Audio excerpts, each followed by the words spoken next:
I just released an EP called Natalie.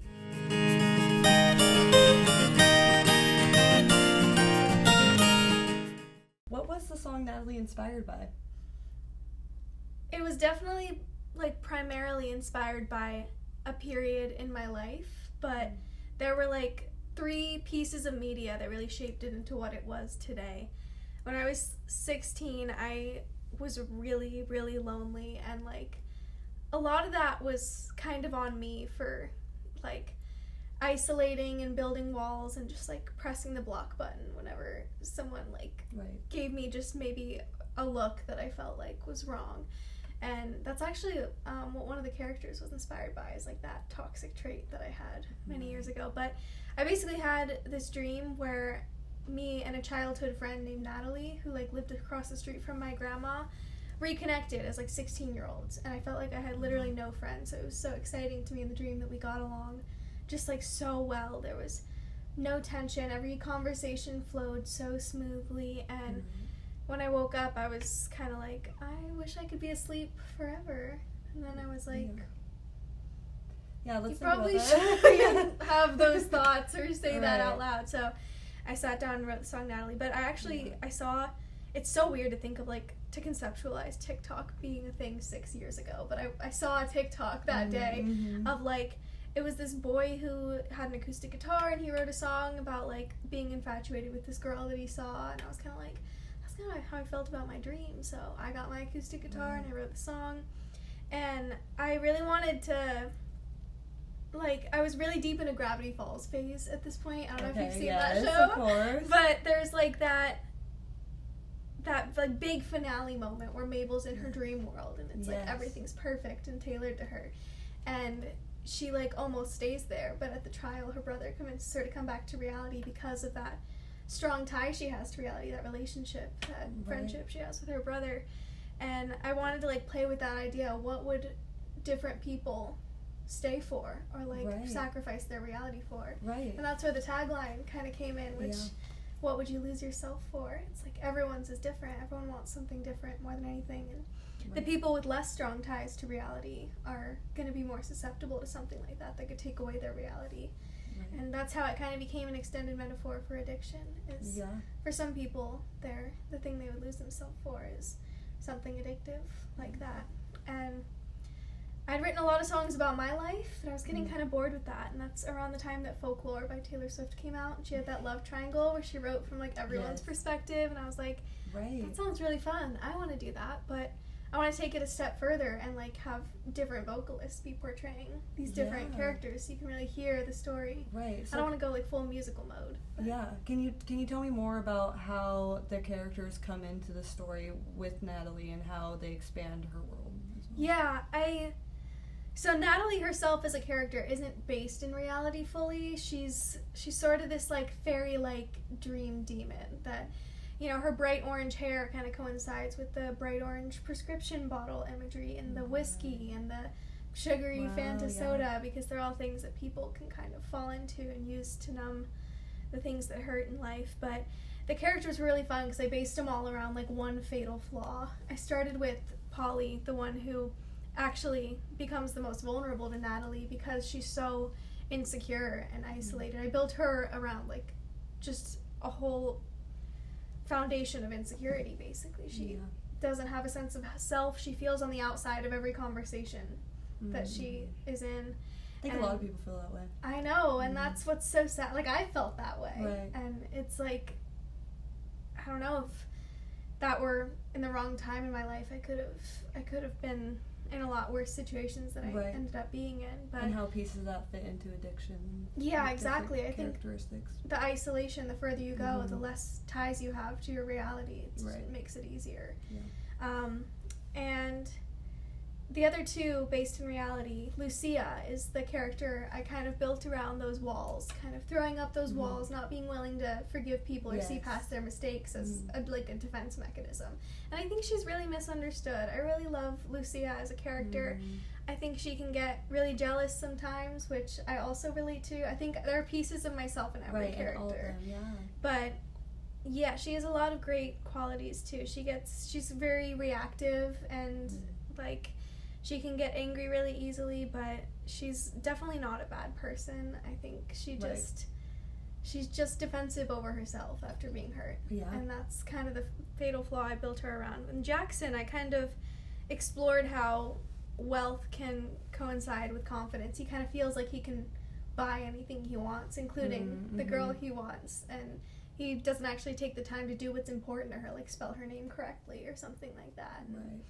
Jackson is really infatuated with Lucia. The way I wrote the story, Jackson had seen Natalie in his dream, but he had strong enough ties to reality to not fall victim to her. And like years before he met Lucia, Natalie actually morphed into what his dream girl would be, which was Lucia. And when he saw that it was really Natalie, he didn't fall for it, and he waited till he met Lucia. But it all just depends, because everyone wants something a little bit different. Yeah. So what made you choose the artists that aligned with these characters? What made you? Well, I really like the artists as people, which is like probably the most important thing for me.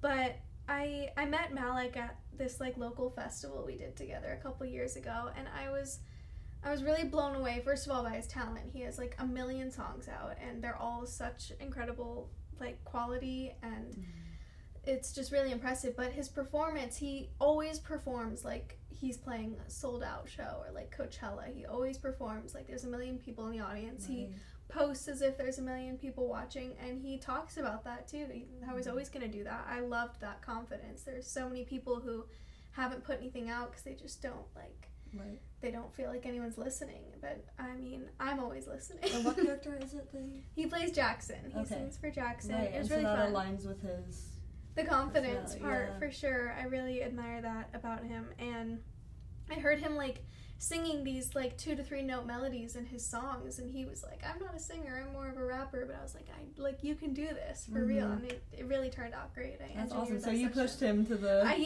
was side. like, I don't know, and I was like, trust me, it's like, you got this. That's awesome. And then Malia, I actually only met Malia in like September maybe.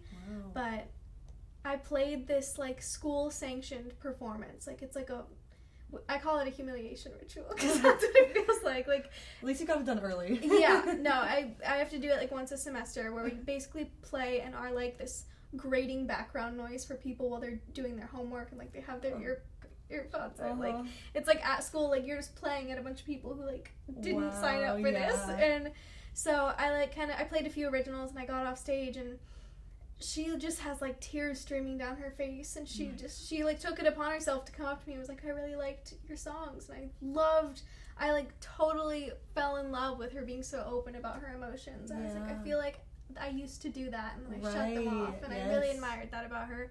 So I was like, we kept in touch, and I come to learn she's a really incredible poet and writer, and I was like, wow, that's great. Wow. And then I come to find out she's like has this powerhouse voice. Like the second you hear her come in on the song Letterhead, you're just like, whoa. Like she mocked me on my own album. That's ridiculous. But that's amazing. That's like almost like fate circumstance. It was crazy. So many things like that have happened with this EP. Like I had a model drop out like the week before a photo shoot, and then I was like, where else am I going to find someone with pink hair? And this girl with pink hair approaches me and is like, I really liked your music video. Wow. That's insane. The universe has a funny way of doing things like that. Anyways, Malia is she's so just naturally talented. She had never done like a studio recording before. So that was definitely like a process to work through. But like, I'm so proud of her for how it came out, and she's singing with me at the show now. Wow, so that's so exciting. Really excited. Which is when? Which is April 29th at Crescent Ballroom. Awesome. In Phoenix, Arizona. Yeah, and why is this topic so important to you? I mean, firstly, I have been playing around like the Phoenix area for like around 2.5 years with my band, and I've managed to get like a following of this beautiful fan base of young women, and it's really important to me that they hear something like this in a way that's not gonna come across super like corny and Dare-esque. Yes. It's something that they can kind of engage with and see themselves and relate to and like have fun with. We're releasing like an animated music video and like an extended comic book with more lore about the characters. I really want it to be something that's like fun for them, but also drills into their brain that, like, this isn't something you want to get involved with. Right. So I want to keep them safe first and foremost, but I've also seen the way that addiction and substances have affected people that have been really close to me at times in my life, and I want that to happen to less people overall. Right. So what are you doing to celebrate this release? Well, my band and I are putting on, like, the biggest event we've ever attempted in our time together, and I'm really excited for how many things we have going on at the show. It's going to be April 29th at Crescent Ballroom in Phoenix, and we're going to have multiple raffles with brand new musical instruments like ukuleles and basses, professional plug-in packages for producers, bunch of gift cards to local businesses, local artwork, fashion pieces, just like anything you can think of. It's like a festival at this point. That's what it feels like. And yeah, all of the profit from those raffles is going to Arizona Women's Recovery Center. Wow, that's incredible. Which I'm very, very happy to be working with them. They've been doing work for over 65 years in the Valley, and the woman I've been working with closely, Linda Donaldson, she's like changed my life for the better. It's so inspiring to see just like the light in her eyes when she's talking about helping people. Right. And that's another reason I want to do stuff like this, is not only to help people, but to keep that light alive in people who are and the people who doing want to help, and that's incredible. It's going to be a really, really incredible event. We have Marianne Mulia opening for us, which is it's so crazy because she's like famous now online. She has like 200,000 followers. She does like choral arrangements, and when I was 14, so like 8 years ago, she was my choir teacher's assistant in high school. I was a freshman in high school, and she came in, and we actually got like really close. She helped me through like a really difficult time. I had a friend pass away my freshman year of high school. It was like in that grade, and I had no idea, my friend group, and I didn't know how to deal with it, but she was actually like a huge pillar of support. Wow. And so what a full circle moment into now you helping people and trying to make a difference and an impact. It's crazy. I'm so glad she's joining me, but there's going to be a ton going on at the show. We have background visuals like never before. We have, just a bunch of interactive performance opportunities. I know my partner John's been putting together this customized guitar hero to one of our oldest songs. Like, it's a song called Intuition that, like, at a lot of the local shows, that's the one most people know the words to when they play it. So how does that work? Are you having like you should ask him. But we're gonna basically pull someone like from the audience and have them play Guitar Hero while the band's playing like the actual song. That's amazing. You're like, I don't know how it works. I don't know how he did it, but he showed me the demo the other day, and I was like, and you just did this? Right. What do you mean? Like, and you're gonna have so many talented people like that at your show. I can't wait. The hardest part's gonna be choosing someone. I have to figure out how we're gonna do that. Yeah, that's gonna be like.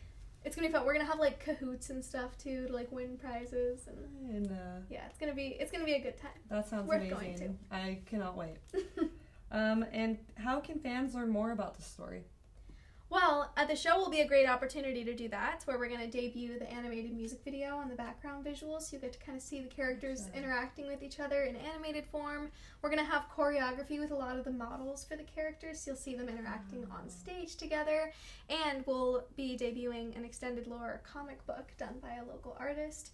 It's about 36 pages long. I wrote it when I wrote the songs, so you'll get to actually see the history and the families behind these people that were created completely in my head at one point. Wow. It's so weird. That is so awesome, and we're so excited to see more about the release, and we wish you the best of luck. Thank you.